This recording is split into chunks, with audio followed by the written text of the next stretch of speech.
now. All right, naughty people, naughty landlords, 30 June is approaching. And there's things you should and should not do when you're a landlord. We're going to teach you this morning with expert property manager Cleo. Stay tuned.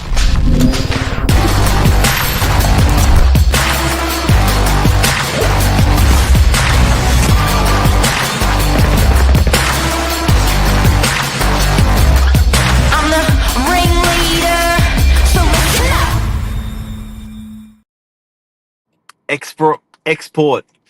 Expert property manager Cleo Ritchie, how are you?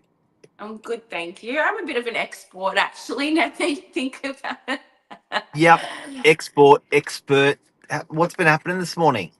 Oh, just mum life, getting the kids ready. It's cold. My 11-year-old doesn't want to wake up, so he's still asleep. So he'll be right on the bell at 8:45 at school this morning, I would say. But yeah, just getting ready for the day. I've got quite a lot on. It's a busy time of year, June, for property managers, and there are obviously the looming tax time, 30th of June questions that come up from our landlords and even our tradies as well. So this is a very busy time for us property managers in real estate. I'd imagine the tradies are getting all their invoices in earlier than ever. Yeah, and especially this climate, and every job's important, but you still get the invoices that are from like February and January for some of them. You're like, oh, I forgot about this job. And I now have to remind the landlord again that we didn't Oh, pay for it in January or February. We're paying for it now.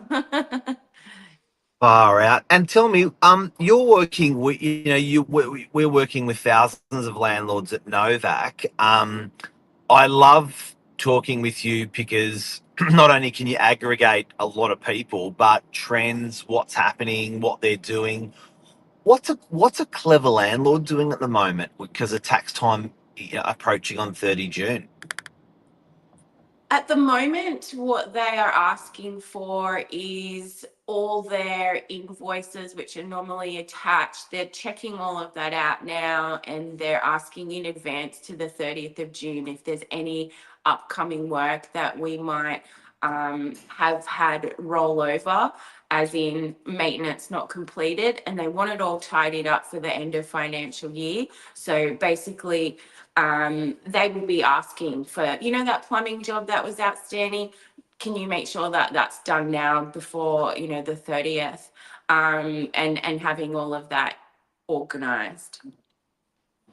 And for people that don't understand how this works, negative gearing in this country is an incentive for landlords, one of the few that's left over.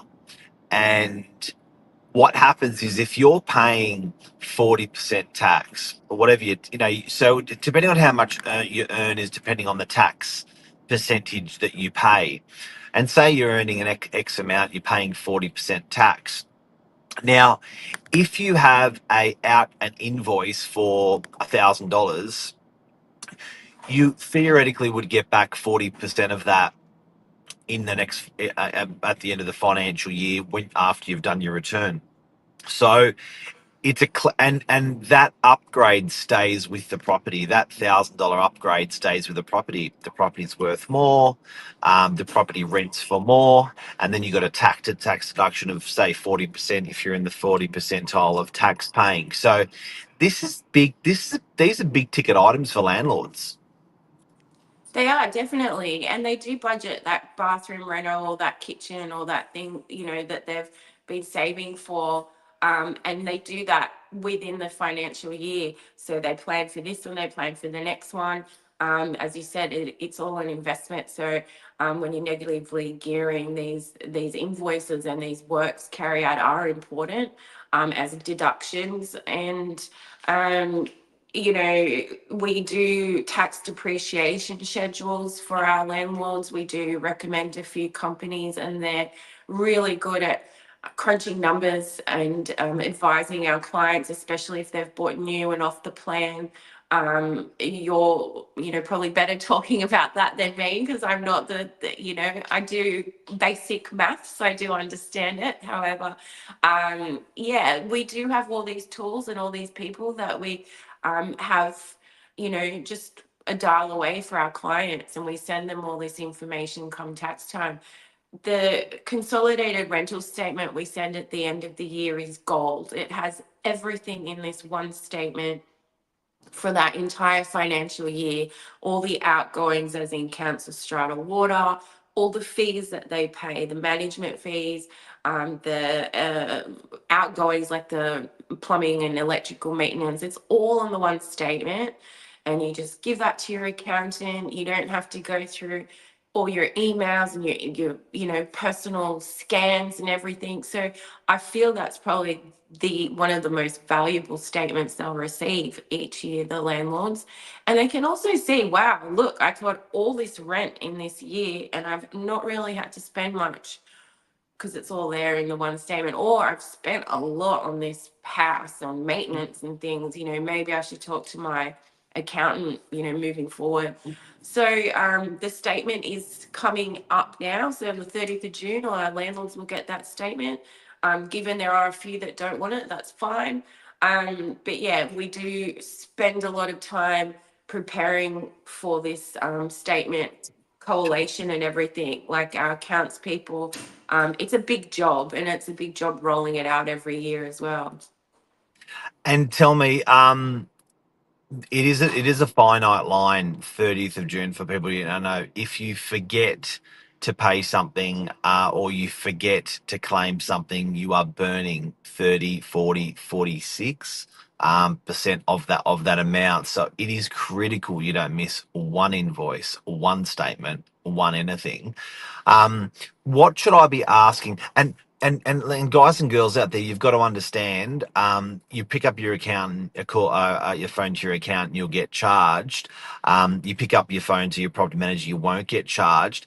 If someone rings you and say, I'm not saying you're an accountant, but you're a good aggregator of what people are doing, what should a landlord be asking you when they call you? Now's the perfect time, because they can't call you 2 days before 30th of June. So now's the time to call your property manager. What should they be asking when they call you? That's a good question. Thanks for putting me on the spot, Mark.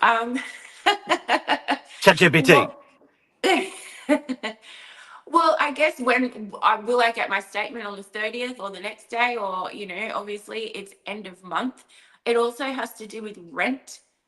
Some of the tenants may not have their rent cleared by that date, and that money will roll over for the next month. So rent's another critical thing. Where is my tenant at? Are they up to date? Can you give them a bit of a nudge? It's end of financial year. I really like this tidy, especially if they're always like, I don't know, 5 or 6 days in arrears. So that's something you could be asking your property manager, just to obviously make sure. I mean, we do that normally, but if you want it all nice and tidy come tax time, that would be also a question I'd be asking.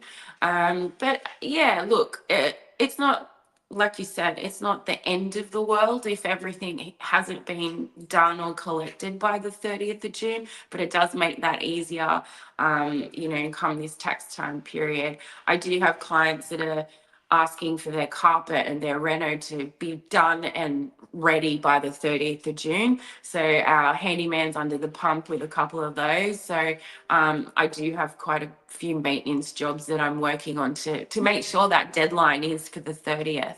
So those clients, that's their requests, and that's what we're going to aim to do. And we do this every year, come in, come out. So yeah, we're well aware of what we need to do.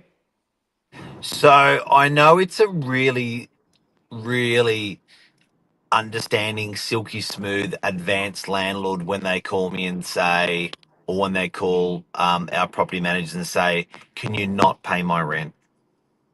Yeah. So what happens is that month of income, there are landlords where we withhold their money on their request, and we then give them their money the next financial year 1 day later. And the reason why is, 10%, whatever it is, 8% of their of it's 8% sort of less tax because they're pushing that income into the next year. Unfortunately, they've got to do that every year. It's an advanced move. Less tax if you do that. The other thing I've seen landlords do is they call up their bank and ask if they can pay 1 year in advance interest. Mm. It puts them ahead in tax by a fortune. They almost get a double tax claim in interest for that year. Problem is, you got to do that every year, after that. So there's little things that you can do. There's some nuggets that we've given you today you can take away to put more money in your back pocket. Yes, definitely. I think you guys posted only a few days ago that famous Kerry Packer clip where he's talking about paying less tax and who wouldn't want to pay less tax. So My that favorite was gold. YouTube clip Oh, it is. in the It's world. gold. Yeah. And having said that, I just did have a client ask me to roll over the rent because his tenant paid 12 months in advance. And he's like, can you not pay me that $67,000 on the 30th? I was like, no problem. There's lots of bills that need to be paid. There you go. There you go. Cleo, thank you so much. Hopefully, we help people All out good. there. I'm so glad you reminded us to bring up this topic today because you've hit it right on the head with the timing. All good, guys. And don't be afraid of tax time. It's all good. We're here to help you. Have a great day. Work it, work it, work it. See ya. Have a great day. Bye. You too. Bye bye. Bye.